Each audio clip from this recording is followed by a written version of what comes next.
Oo. Senator, sabi nyo nga po kanina, no, walang summons, just invitation, yung pinadala po sa inyo ng ICC. Pero ngayon na nangyari na po yung pag-aresto sa dating Pangulo at may mga usap-usapan na mukhang may mga susunod pa po na warrant of arrest. Ano na pong susunod na hakbang? Well, yun lang. Well, I am a citizen ito. I have to avail of the whatever protection that the Senate can provide to me while we are on session. Hindi pa kami adjourn. Hanggat saan kaya na pwede akong protektahan ng Senado, i-avail ko yon. But then again, hindi ko tatakasan yan. Kung hindi na ako kayang protektahan ng Senado, sasamahan ko si Pangulong Duterte doon sa ICC. Lalong-lalo na kung magkuha sila ng private jet na maghatid sa akin doon, okay lang. Sasakay ako doon. Sandali lang. So sasamahan nyo kaninyo si dating Pangulong Duterte doon sa ICC kung may warrant na kayo? Yes, may warrant na ako. Sasamahan ko. Kung hindi na ako kayang protektahan ng Senado. Hello po mga ka-viral and welcome back again to this YouTube channel. Latest update na naman tayo ngayon. Senator Bato de la Rosa natuntun na ng Interpol paghain ng ICC arrest warrant sa iba pang mga sangkot sa kasong crime against humanity ay inaasahan na ng marami. Una nang sinabi ni Senator Bato de la Rosa na tatanggapin niya ang alok sa kanya na tulong ng Senado ayon kay Senate President Chis Escudero na proteksyon kung sakaling aarestuhin ito ng ICC. Subalit dagdag pa ni Bato na kung hindi na siya kayang tulungan ng Senado ay handa siyang sumama sa Interpol upang dalhin sa ICC, Netherlands, nang sa ganun ay makakasama nito ang dating Pangulong Duterte upang harapin ang mga kaso nito. Pati si VP Sara Duterte ay napapabalita ding isasama di umano ng ICC na hahainan ng arrest warrant pati na rin ang isang PNP chief na may papel sa war on drugs at AJK ng dating Pangulong Duterte. Ayon sa Malacanang sa pamamagitan ng Presidential Communication Undersecretary Attorney Claire Castro na handa pa rin tumulong ang gobyerno sa Interpol kung hihingi ito ng tulong sa pag-aresto sa mga Pilipino na kabilang nakakasuhan sa foreign court. Umani ng malawakang pambabatikos sa mga taga-suporta ng mga Duterte ang Administrasyong Marcos dahil sa pag-aresto sa dating Pangulong Duterte noong nakaraang buwan paglapag nito sa NAIA at dinala sa The Hague, Netherlands. Naninindigan pa rin ang palasyo na hindi sila makikipagtulungan sa ICC o International Criminal Court tulad ng ipinangako ni BBM bago pa man ito naupo sa pagkapangulo. Subalit mayroong kasunduan ang bansa na makipagtulungan sa Interpol kung sakaling nangangailangan ito ng tulong ng gobyerno. Sa ngayon ay inihanda na di umano ang mga ebidensya laban kay FPRRD ayon kay Attorney Christine Conte, ICC Assistant Legal Counsel of the Philippines. At sa panig naman ng dating Pangulong Duterte ay handa na rin ang legal team nito sa pamamagitan ng British-Israeli lawyer Attorney Kaufman at iba pang mga abogado upang humarap sa hearing ng ICC prosecutor sa darating na mga buwan.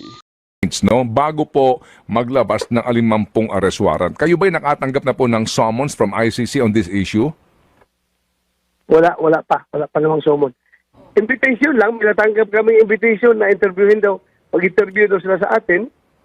Pero yun nga, hindi entertain ng opisina natin because entertaining them is tantamount to acknowledging their jurisdiction over us. So hindi ko pinansin yan. Okay, so invitation, sir. Nabasa niyo ho mismo. Ano po ang dinaanan pong procedure o process o itong anong dinaanan niyang ruta nitong sinasabi niyong invitation ng ICC investigators? Hindi man sinabing investigator sila ng ICC, pero ICC personalities daw sila na humingi ng interview sa akin para mag-interview. Pero email yon pinadala sa opisina namin. At nabasa ko na pwede daw nila ako interviewin. So hindi naman ako nagpapa-interview. So invitation for an interview, they are Yes. They are abroad o nasa Pilipinas na po itong mga gusto mag-interview sa inyo? Wala namang sinabing abroad or dito sa Pilipinas. basta gusto lang nila ko interviewin. So meaning, either way. Kung baka pwedeng online, pwedeng via telephone. Oo. Opo. So, nakailan silang imbitasyon, Senator? Isa, may nabasa ko isang email doon sa opisina ko. Opo. Do you remember anong mga panahon po ito o petsa? Senator, sorry po for asking some details. Opo. Noted? Opo. Do you remember mga kailan po kaya ito, Senator? Yung panahon na nababalita na nandito na yung mga pisino na diyan sila nag-meeting sa Vegas Hotel ni Saldico. Ngayon,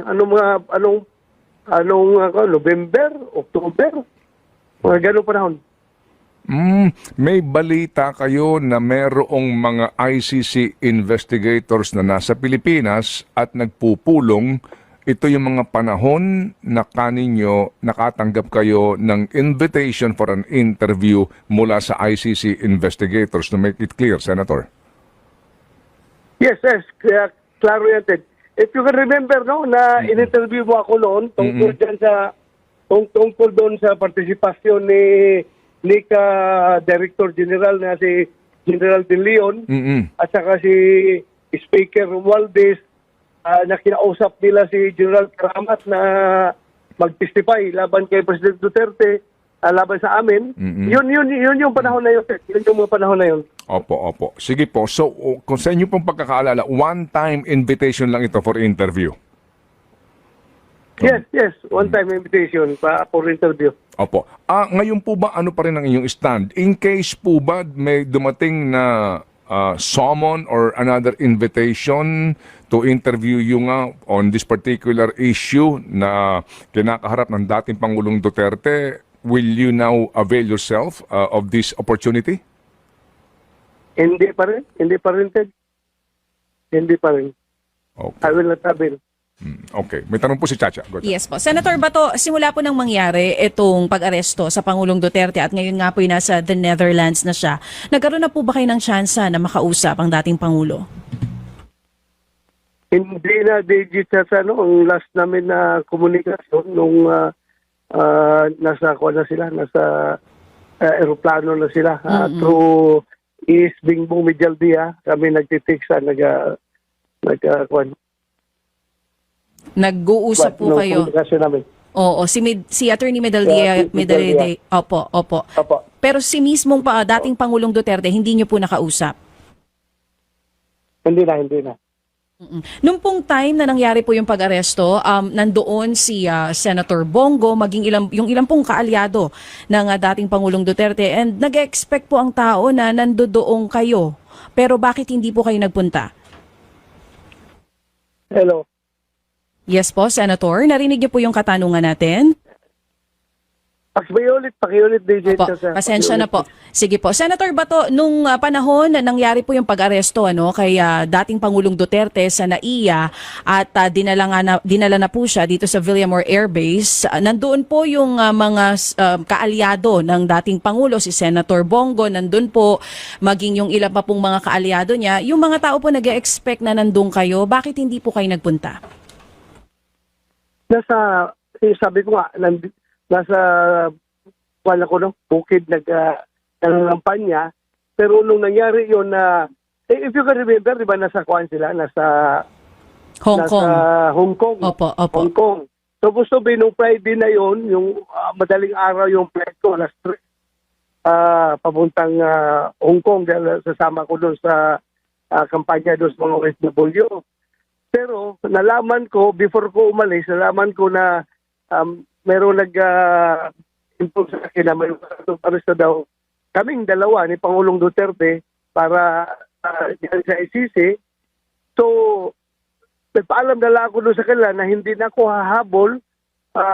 I-prepare ko na lang yung aming petition for certiorari and prohibition para kung talagang merong warrant, makapile ka agad kami sa Supreme Court ng aming petition.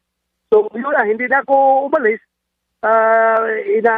Kinorder ko na yung mga lawyers ni Pangulong Duterte sa kayo aking lawyers pinaggawa ko namin, pinaghandaan namin ng husto yung petition na yon.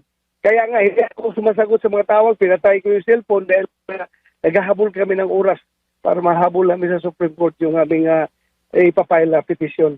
So tama po ba ang pagkakaintindi natin, nung nandito na ang Pangulong Duterte sa NAIA, saka lang po nalaman na may arrest warrant na po para sa kanya at nakasama Yes. din po kayo? Information beforehand, Mhm, no, mhm. na mayroon ng warrant. Pero sabi mo nila, wala daw. Nagdi-deny man ng Malacanang, nagdi-deny ang PNP na wala daw silang hawak na warrant.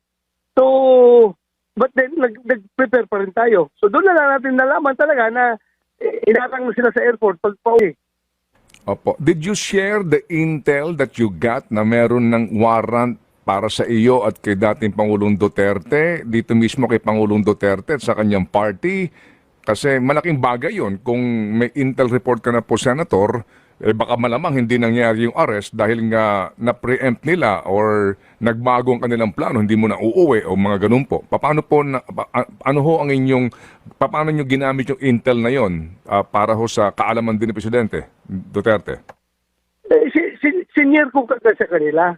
Sabi ko nga, tinawagan ko si Bingbong Medialtia na meron kong info. Hindi ako tutuloy dyan dahil may info ako na maglabas ng warrant. So, yun nga, i-prepare yung mga abogado nyo at saka mag-coordinate yung abogado mo at abogado ni President Duterte. Ayusin niyo yung ating petition sa Supreme Court. Alam na nila na mayroong may info na mayroong warrant of arrest galing sa ICC. Alam mo, nakilala mo na si President Duterte, hindi man yan magtatago. Hindi yan magtatago. Harapin niya. Kasi kung gusto niya magtago, bakit hindi siya pumunta ng China? Mag-seek siya ng kasilom doon. Kaibigan naman niya si Jinping. Pwede naman siyang magtago doon kung gustuhin niya. Pero hinarap niya yan. Hinarap niya yung warrant niya ng ICC.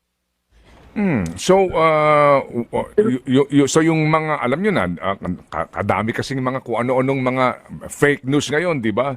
So yung usapin ng asylum na yon, totally walang ganong kaisipan man lamang ang dating presidente. Wala. Hindi siya nag-entertain ng ganun. Before pa siya umalis, nakita pa siya sa aeroplano, na-picturean na papuntang Hong Kong. Yun kagad ang pictures na pinapakalat na sisibat dahil may warrant na daw sa ICC. With in fact, nakaplan talaga yung activity na yun dahil sa rally namin doon sa PDP Laban, doon sa mga OFW natin sa Hong Kong. Wala, hindi po yan kasama sa plano niya na papuntang China mag-seek ng asilom. Kasi kung gusto niya pumunta, kadali na pumunta doon. Pero ayaw niya, gusto niya harapin yung kaso kung meron man. Kaya siya umuwi. Oh. Senator, sabi nyo nga po kanina, no, walang summons, just invitation, yung pinadala po sa inyo ng ICC. Pero ngayon na nangyari na po yung pag-aresto sa dating Pangulo at may mga usap-usapan na mukhang may mga susunod pa po na warrant of arrest. Ano na pong susunod na hakbang? Well, yun lang. Well, I am a sitting senator. I have to avail of the whatever protection that the Senate can provide to me while we are on session. Hindi pa kami adjourn. Hanggat saan kaya na pwede akong protektahan ng Senado, i-avail ko yon. But then again, hindi ko tatakasan yan. Kung hindi na ako kayang protektahan ng Senado, sasamahan ko si Pangulong Duterte doon sa ICC. To counsel, dito po sa usapin po ng kinakaharap na kaso ng dating Pangulong Duterte sa ICC. Magandang gabi po dyan sa inyo, attorney. Magandang gabi at Opo. magandang umaga pala sa Pilipinas. Opo, thank you. Ma'am, ito nga po, no, ngayon ay headline po dito sa Pilipinas, itong 181 items no, na mga ebidensya na hawak po ng prosecution na isunumite sa panig din po ng depensa. Ito ho bang 181 items na ito? Kasama ba dito yung sinasabing posibleng mga ebidensya para po naman, sinasabi nga po, no, para po sa innocence or mitigating circumstance po sa panig ni dating Pangulong Duterte? Posible. Yung ebidensya kasi na required na ibigay ngayon, though ay hindi pa naman yan yung kumbaga, pangkalahatan ng ebidensya. So, initial pa lang yan. At yung parang exculpating evidence, yun yung tawag kasi dyan ay kind of required to be submitted already. But yung evidence, hindi yan yung tipo, ito yung mga pangalan, ito yung mga ano. Ang hiningi lang dyan, bilang. O kaya language. Ano ang English ba yan? Tagalog, Cebuano. Mas ganun yung mga hinihingi impormasyon Kaya baka hindi pa yung bonggahan o kaya yung mismo patungkol sa merits of the case. Totoo bang humihingi po ng extension si Karim Khan para po sa submission po ng additional evidence? Yes. Yung deadline kasi niya ay sa totoo, actually April pa. Pero parang April 11 ba? Hindi, sorry. April 11 yung sa kay Duterte. At sa bahagi niya parang mas direksyon. What is the direction of your of your defense? Actually, sa kanya ang tanong, balak mo ba na mag-invoke ng ng insanity, etc. Kung ano mang depensa yan. Pero dito kay Karim Khan, ang kanyang hinihinging oras yata i-check ko, pero parang may nahingi pa siya ng dagdag oras pa magsabit pa ng additional. So itong initial 181 items mas yung parang background, ano bang itsura nito? Ito ba ay nakapapel? Ito ba ay video? Ito ba ay tao, testimonya? So ganun ang itsura ng submission or yung interpares exchange of information nila. Okay. Bakit po yata, ma'am, kung mamarapati lang po ninyo, kayo ba'y nakikipag-usap mismo dito po sa ICC prosecutor bilang counsel dito po ng mga biktima ng umano'y drug war? Hindi kami nakikipag-cooperate or hindi kami involved sa prosecution of the crime. Talagang office of the prosecutor lang yan. Ang victims ay may ibang papel. Hindi namin papel na kumbaga pruwebahan yung krimen. Di parang second prosecutor. Hindi mas sa amin ay views and concerns of the witnesses. Kaya sa totoo, of the victims. Kaya sa totoo, kung bulag din kami sa kumbaga kaso ng prosecution, pero susuportahan namin sila all the way. Yung Office of the Prosecutor ay nasa loob, nakapaloob sa korte. So meron siyang sariling opisina doon. At kumbaga independent siya sa iba't ibang mga units. May sarili siyang larga. At hindi nila kailangang kumbaga hindi sila required na mag-coordinate sa amin. Pero pwede.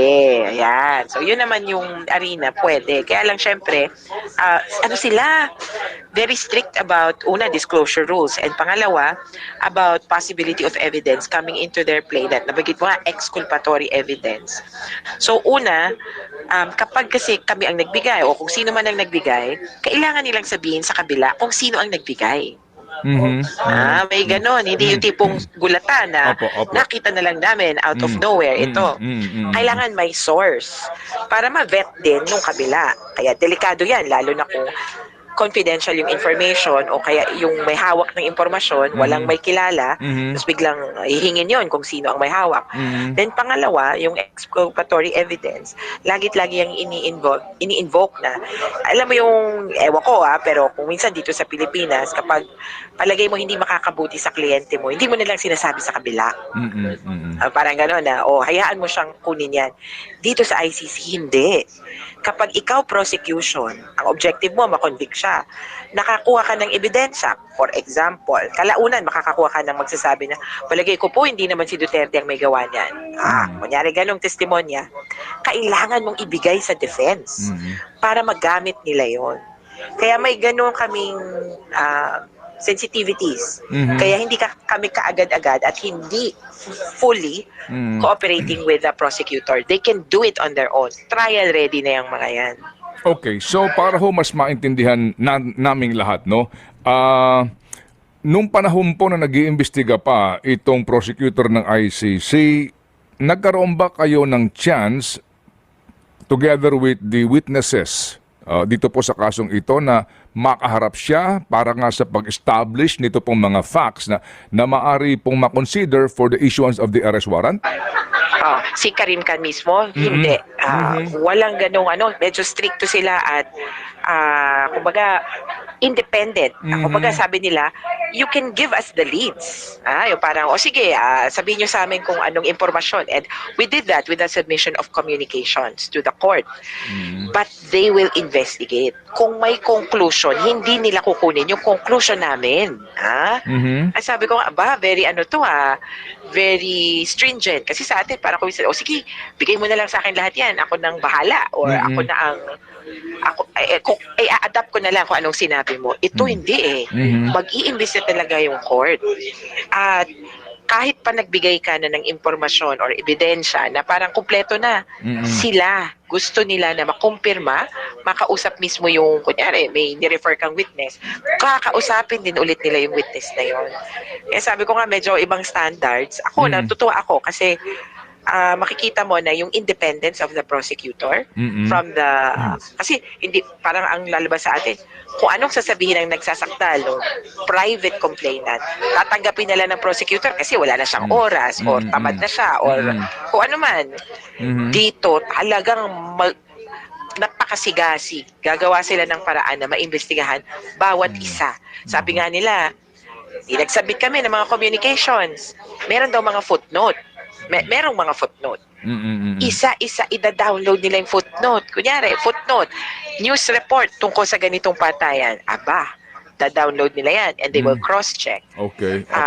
Information na nakuha sa radyo, ida-download nila yung episode at ita-transcribe, gagawin pang English. Kaya ito yung tipong makakapag-convict talaga sa mga katulad ni Duterte. Okay, so ma'am, sa ngayon, ano talaga ang papel nyo sa kasong ito? Ano ba ang tamang title nyo dito? Tama naman yun na ICC assistant to counsel. So, ibig sabihin, I can appear before the court. Pero ang inaabangan namin ay ang pagbubuo ng litigation team. So, counsel for victims. Yung litigation team ay bubuuin ng mga abogado na involved or representative ng mga victims na magka-qualify. Kasi, Manong Ted, yung next stage talaga para sa victims. So, wala kami pakialam dito sa defense and prosecution na ebidensya. Or, well, we could, but very minimal. Hindi kami required. Ang importante para sa victims ngayon, mag-register, mag-participate. Medyo technical at siguro manghihi ako ng paumanhin sa mga biktima na, ako, pwede ako dyan. Kaya lang may technical limitations or scope ito. Katulad ng yung mga biktima na namatay o EJK o yun yung kunyari kung yun yung itatrial, yung mga biktima na namatay pagitan ng 2019 at 2022 out na. Pero feeling nila, di ba, biktima sila. Pero sorry, hindi po kayo malamang masasama. In the future, kung sabi ng ICC, ang itatrial lang namin, kasi syempre yung best case possible, ang itatry namin ay mga kaso hindi sa buong Pilipinas, kundi sa NCR at sa Bulacan lang. For example lang example. Di ulaglag yung mga nasa Cebu, yung mga Mindanao killings, parang ganon. Hindi sila matatawag na victims of the case. Opo. Yung papasok lang sa scope na particular ang magpa-participate. Pero sabi nga namin, hindi naman ibig sabihin para sa pansarili lang nila yon. Kung sino man po ang makakapasok, paninindigan nyo yung interest ng mga biktima na hindi nakapasok. Kaya masinsinang paliwanagan, masinsinang pakiusapan ito, yun yung gagawin namin sa susunod na mga linggo. Kasi kailangan on board kami lahat and on the same page. Opo. So kumbaga ma'am, kung tama pagkakaintindi ko, nandidiyan kayo, ilang pa mga abogado, dahil may mga biktima dito at napepeding maging ipatawag bilang testigo na sakop noong pong timeline na pinapanagot ang dating presidente bilang mga tagapagpayo nilang legal. Ganun po iyon?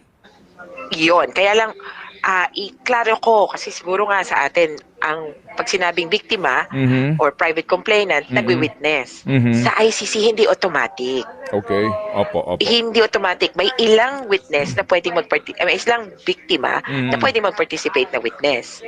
Pero sa kalakhan, ang mga biktima ay magpa-participate lamang sa pagbibigay ng kanilang mga pananaw at kuro-kuro. Yun yung importante sa korte. Kakaiba ito. Opo. Kasi parang, bakit may feelings involved?